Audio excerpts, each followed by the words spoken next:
그래서 옛날에 이대중정 스님 계실 때도 기도 열심히 해라. 열심히 하면 염라대왕이 데리러 오지 않고 호법신장이 모시러 온다. 호법신장이. 그 정도는 돼야 된다. 그건 그거 출가한 스님들이나, 아니요. 출가한 스님들이라 되는 게 아니고, 기도를 열심히 하면 속가 신도들도 그 이상을 체험할 수 있고, 그 이상의 주인공이 될 수 있다. 많이 부르고 적게 부르는 것도 중요하지만, 얼마만큼 진실되게, 얼마만큼 정성을 다하느냐가 대단히 중요한 몫일 수 있다는 것을 꼭 기억해 주시기 바랍니다. 그 힘을 찾아서 스스로 알아내는 부분을 일컬어서 지혜라고 한다는 거죠. 비유컨대 우물에 솟아나는 물과 같다. 우물에서 솟아나는 물은 퍼도 부족함이 없이 계속 나와야 안 나와요? 그런 게 지혜예요, 지혜. 근데 지식이라고 하는 부분은 들은 것만큼만 기억하기 때문에 그걸 다 쓰고 나면 있어요, 없어요? 없잖아요. 근데 그 지식이라고 하는 것도 필요해. 왜? 방법을 얻는 데는 필요한 거죠. 근데 거기에만 의존하면 얻을 게 없어요. 그래서 식자 우한이다. 아는데 실천의 능력이 없으면 가치가 없는 거잖아요. 아는 것만큼 실천할 수 있는. 그래서 지혜라고 하는 건 뭐냐면은 이미 스스로가 우러나서 안 부분이기 때문에 실천이 가능해. 지혜는. 근데 지식은 누군가가 빌려준 부분을 로 통해서 습득된 부분이기 때문에 실천이 어려워요. 근데 그 사람이 뭔가를 원하면 밤잠이 하나 도와주고 싶어서 전생빚이야. 전생빚.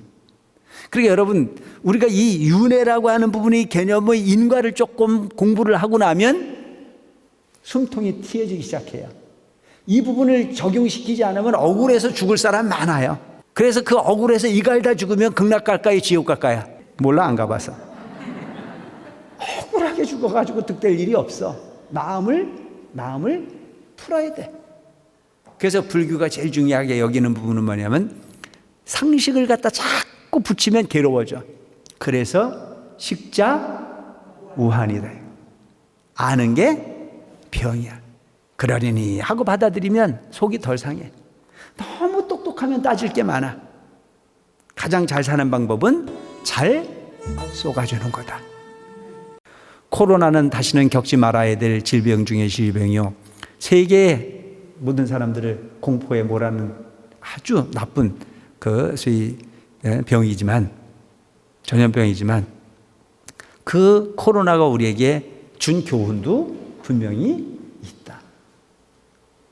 무슨 코로나가 지긋지긋하지 무슨 교훈을 줬냐. 우리 일상이 얼마나 소중한지를 일깨워주는 역할을 한 건 사실이다. 친구를 만나고 이웃을 만나고 가족이 된장찌개를 그냥 숟가락을 같이 담궈가면서 먹었어도 아무 문제가 없었던 것이 우리 삶이었는데, 지금은 가족 간에도 떨어져서 밥을 먹어야 되고 그릇을 따로 써야 되고 말을 함부로 못하고 숨도 함부로 못 쉬고, 이런 부분을 통해서 우리 일상이 얼마나 행복했는지를 일깨워주지 않습니까? 세 번째는 은조라고 이야기합니다. 베풀 때 명운가피라고 이야기하죠. 우리가 숨을 쉬되 우리 눈에 보이지 않는 공기를 통해서 편함을 얻듯이 누군가에게 베풀 때는 누군가가 베풀었다라고 하는 부분이 상을 내지 않고 베풀 수 있는 은근함이 바로 요구되는 베품이 아닐까 싶은 생각을 합니다. 적은 걸 베풀고 크게 낯을 내는 것 자체가 일반적인 흐름이라면, 우리 불교대학을 공부한 우리들은 이제는 누군가에게 베풀 때 상대방의 입장에서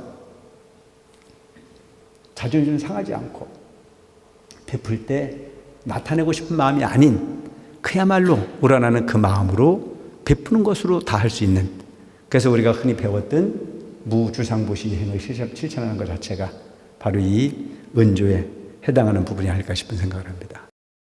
절돈 쓰는 건 좀 덜 맞는 것 같아가지고 있다 보니까 우리 또 이제 여부회장이 그건 내가 내겠습니다 그래가지고 여부회장은 식재료 값은 여부회장이 내기로 했어요.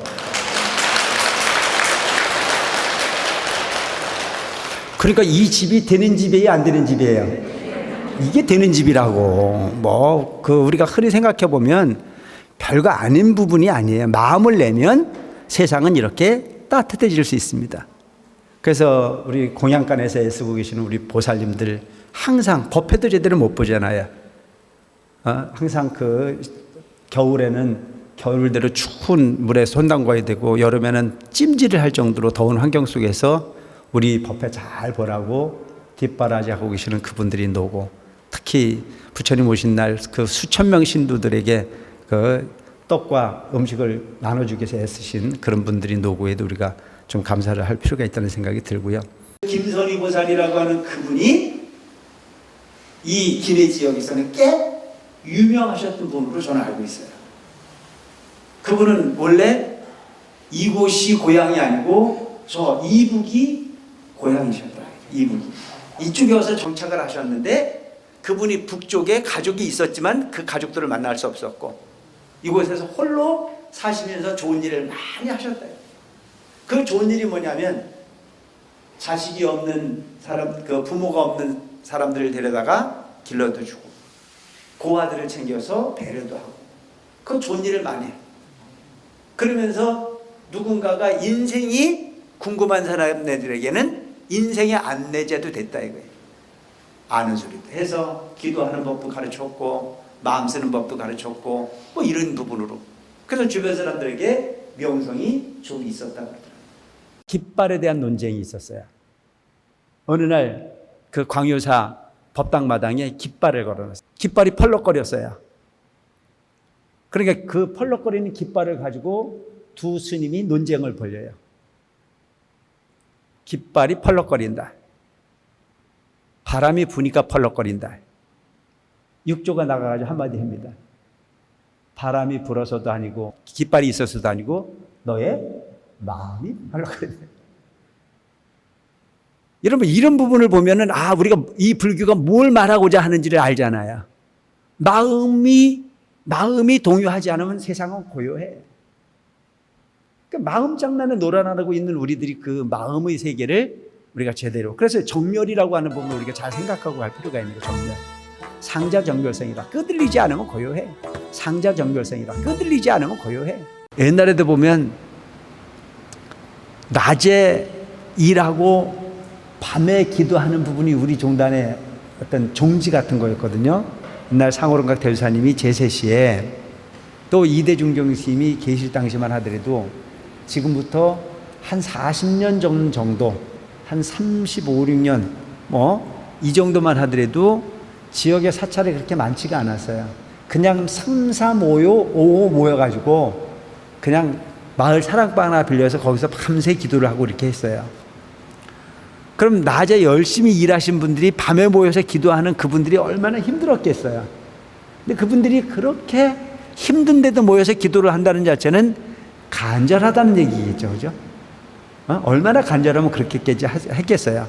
그럼 그 간절한 모습을 보고 야, 저 사람들은 참 대단한 사람들이다.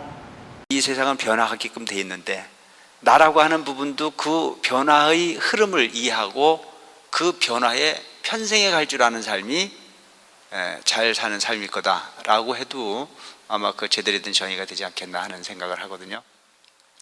어차피 변하는 건데 잘 변해야 돼요? 안 변해야 돼요? 잘 변해야 되죠. 근데 여러분들이 변한다는 사실을 받아들여야 되거든요. 그래서 이 세상의 모든 부분은 다 변하게끔 돼 있는데 모든 사람들은 변하지 않기를 바라지 않습니까? 그렇죠? 모든 건 다 변하더라도 내 사랑은 변하고 싶어요? 안 변하고 싶어요? 안 변하고 싶지 않아요. 그런데 사랑 변해 안 변해? 나는 안 해봐서 모르지만 변해. 나는 늙고 싶어 안 늙고 싶어? 안 늙고 싶잖아요. 그런데 안 늙고 싶다라고 해가지고 발버둥을 치지만 안 늙을 수 있어요 없어요? 안 늙을 수 없어요. 그러니까 이 세상은 모든 부분은 다 그렇게 변하게끔 돼 있는 거야. 오늘 우리가 부처님이 가르침을 실행하는 부분은 여러 가지 방법이 있습니다. 그 여러 가지 방법 중에서 육바라밀을 꼭 실행하라고 하는 이야기가 있습니다. 바라밀 행위 중에 첫 번째는 보시를 이야기합니다. 우리가 보시를 이야기할 때는 재보시가 있고 법보시가 있고 무예시가 있습니다. 물질적으로 누군가 도움을 주는 부분이 보시, 진리를 모르는 자에게 진리를 가르치는 부분이 행위를 통한 보시, 그리고 누군가가 두려움에 떨고 있는 자에게 그 두려움을 없애주기 위해서 무던히 배려하는 부분의 행위를 통한 보시. 절에서도 아는 소리 하는 사람 많지 않은데 진짜 웃긴다니까. 지가 마치 성불을 한 것처럼. 내가 옛날에 구인사에 있어 보면 온지 며칠 되지도 않았는데 기도를 잘못해가지고 엉뚱한 게 들어와가지고 새벽에 나가보면 대우사님 그 존상 옆에 이러고 앉아있는 것들이 있어요. 지가 다 됐다고. 그러니까 그런 부분들이 잘못되어진, 그러니까 지혜롭지 않은 부분은 그럴 수 있는 부분이다. 그러니까 여러분들이 항상 우리는 지혜로워야 된다. 반야라고 하는 부분이 그만큼 중요한 부분이다. 내가 허물이 많다라고 하는 쪽으로 생각을 하면 좀 부끄러울 줄 알아야 돼. 그러니까 부끄러움으로부터 자유롭게 하기 위해서는 성실한 노력이 필요하겠죠. 그래서 그렇게 되려면 어떻게 해야 돼? 부처님 말씀을 자주 들어야 되겠죠. 부처님 말씀을 중심으로 행동을 하려고 노력해야 되겠죠. 여러분들이 기도를 하는 공간은 법당이면 충분하다고 생각합니다. 그렇지 않습니까? 기도를 하는 공간은 이곳보다 좋은 데는 없다는 저는 생각을 해요. 근데 법당은 문 닫아놓고 기도실을 따로 활용할 필요는 별로 없다고 생각을 해요. 저 1층 공간을 그냥 비워놓고 그냥 가는 공간이 너무 안타까워서 고민하다가 우리 미래 포교를 위해서 심혈을 기울여야지면 안 되겠다. 아이들이 즐거워하고 학생들이 와서 행복할 수 있는 공간을 만들어야 되겠다. 그리고 거기에 그 아이들이 뛰어놀고 호연지기 할 수 있는 부분을 그 가게 바라다 볼 수 있는 부모님들이 안목이 있다면 우리는 훨씬 더 가치 있는 부분이 사찰 분위기가 되지 않을까 싶은 생각이 들어서 지금 그 1층 공간을 키즈 카페 공간으로 지금 꾸미고 있습니다. 돈도 많이 들여요. 지금 거의 한 1억 정도 돈을 투자를 해서 우리 아이들이 정말 행복한 공간을 만들고 싶어서 지금 추진 중에 있습니다. 여러분 이걸 대단히 좀 깊게 생각할 필요가 있는 거예요. 2566년이라고 하는 부처님 열반의 연기가 지금까지 왔는데 끊임없이 부처님 가르침이라는 자체가 존속되는 이유는 이렇게 공부하는 부분도 있지만 그 무명이라고 하는 부분을 지혜의 광명이라고 하는 부분으로 축제로 비롯한 부분의 행위가 반복되어져 가면서 부처님 가르침은 점점 더 면면히 그 빛이 지속되어져 가는 부분의 역할을 하고 있다. 법문만이 법문이 아닌 그 행위 자체가 어마어마한 법문일 수 있다. 내가 키는 한 등불은 그 등불이 하나가 아니고 영겁을 이어가는 부분이 등불이 될 수 있다. 점을 이어서 선이 되잖아요. 무슨 얘기예요? 인욕이라는 자체는 참는다는 거예요. 참는다는 거예요. 그래서 참는 사람이 착하지, 세상은 똑같은 거예요. 나쁜 걸 보면 화가 나는 것은 착한 사람도 화가 나고 성질 급한 사람도 화가 나요.